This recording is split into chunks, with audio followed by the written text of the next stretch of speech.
We're going to explain how to remove blanks from a pivot table. This is a common problem, and luckily, there are several ways to handle it. First, understand that blanks in a pivot table can stem from several sources. Truly empty cells in your source data, formulas returning empty strings in your source data, or simply no data aggregated for a particular category in your pivot table. Address each scenario. 1. Removing blanks from the source data. The cleanest approach is to tackle the problem at its root. If the blank cells come from your original data, the simplest fix is to either fill them with appropriate values, 0, NA, etc. Delete the entire rows or columns containing these blanks before creating or refreshing your pivot table. This method ensures that the pivot table accurately reflects the cleaned data. 2. Handling formula-generated blanks. If your source data contains formulas resulting in blank cells, e.g. E, F, A1 and 10, A1, you might need to adjust those formulas. One approach is to replace the empty string with a 0 or another placeholder value that won't skew your pivot table analysis significantly.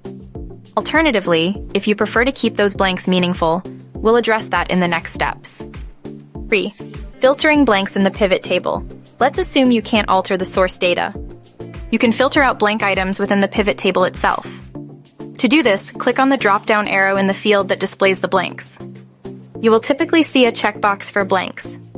Uncheck this box. This filters out rows or columns containing blanks in that specific field and is the quickest solution in most cases. Remember, this only hides the blanks. The data remains in your source data. 4. Using the Show Items with No Data option. Sometimes you might want to see the blank entries explicitly in your pivot table to better understand the absence of data for certain categories. Most pivot tables have an option to show items with no data. This adds rows or columns for categories with no aggregated values, allowing you to see which items are missing data. Then, you can easily filter them out after reviewing if needed. 5. Using calculated fields. Advanced. For more complex scenarios, particularly if you want to count or conditionally analyze blank cells, using calculated fields within the pivot table can be beneficial. This requires a good grasp of pivot table functionality and formulas, but it provides a powerful option to customize how blanks are handled. For example, you could create a calculated field that assigns a specific value to blanks.